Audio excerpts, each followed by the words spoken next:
Are we being a little harsh? It's not just unlucky, Manchester City, just one of those days, considering how much of the ball they had, how they dominated a team like Real Madrid who are going to win La Liga? Arsenal at home, same thing.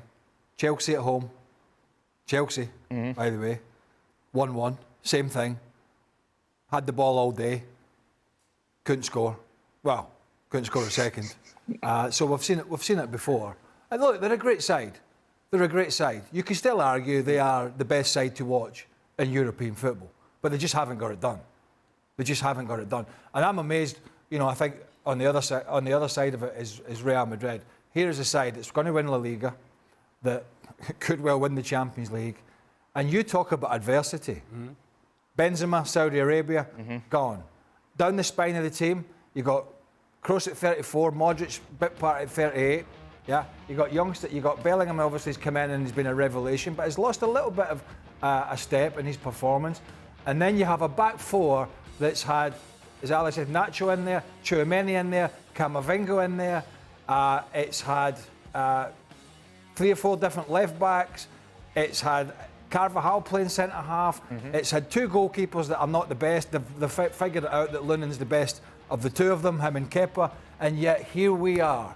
No other manager, in my opinion, no other manager would have been able to get Real Madrid to this position other than Carlo Ancelotti, with this calm demeanour, managing the players, not panicking, just using all his experience and fighting the fires that he's had to fight. Not been brilliant, not been aesthetically the best on the eye, but just knowing what it's all about, getting results. And to do it, having lost all those players and have the season that they potentially are going to have, is quite amazing. And that's it. We've seen a lot of Real Madrid, haven't we, this season, and they haven't been brilliant. They haven't been scintillating. They're going to win La Liga because they're the best team in Spain, but they're up against, for example, a Barcelona side who have struggled early on. Yeah, and to take it even further, Courtois, Alaba, Militao, it's starters. No doubt starters. Guys that were going to be your starters for the length of the season and that have been outstanding performers for Real Madrid out, and yet you continue to get results. And what you find from Real Madrid, sometimes we ask of this team's identity, personality. Well, this is what Real Madrid has in bunches, personality. And speaking of personalities, I cannot let this conversation go on without mentioning Antonio Rudiger.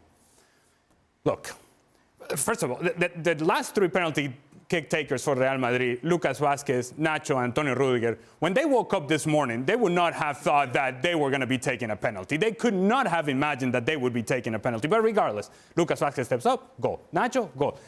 And the 5th penalty kick taker in a quarterfinal of Champions League, Antonio Rudiger. Now, the only reason I can imagine that this guy is taking a penalty is because he has the personality and the character to say, yeah, give me the ball. I don't care. Give me the ball. I'll be the guy. I'll take on the pressure. And what he has done this season is that he has taken on the responsibility to be the one reliable center back that they have. One reliable center back that they have had the whole season has been Antonio Rudiger, and he has been outstanding for Carlo Ancelotti, and he was outstanding again tonight. Fewer players in the modern game, and I'm not talking about just talent. Fewer players wear their heart on the sleeve more than Tony Rudiger. Yeah, of course, didn't play in the second leg last year. And sometimes, and don't forget, I think it was under Lampard at Chelsea, he was out the equation, wasn't he? He was persona non grata. But that in the modern day, if everybody want to talk about the dazzling stuff that goes on in the game and all the skill levels we see, to see somebody with his experience and his know-how, and at German international, he's played all over the place.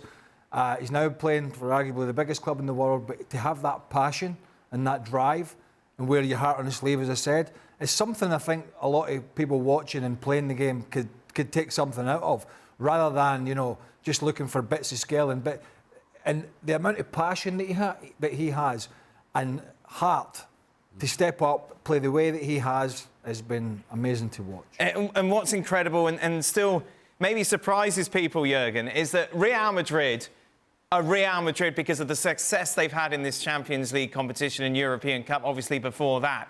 And really, it shouldn't matter if a team won it 5 times in the 60s or won it back-to-back under... All these different facts shouldn't really affect what goes on today, but it clearly does. Obviously, it's a big part of confidence. When you look back into your club's history and you see that, whatever team was going far in the Champions League and I don't know how many domestic titles.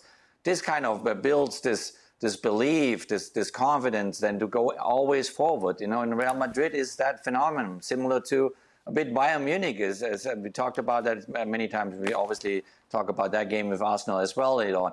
But when you step on the field as a player and you face Real Madrid, you're not looking at how Real Madrid played last week, maybe in Villarreal or on another team or at Betis Sevilla or wherever. You look at what this club is all about. You understand that these players that are on the other side of the field now warming up, they've done it all, and that gives you so much. It intimidates you. It tells you so much more. And then when they step up in decisive moments of the Champions League, when it hits down to the final 8, then all these things matter. They matter a lot. If Toni Kroos is now 1 year older or younger, it doesn't really matter. It's Toni Kroos.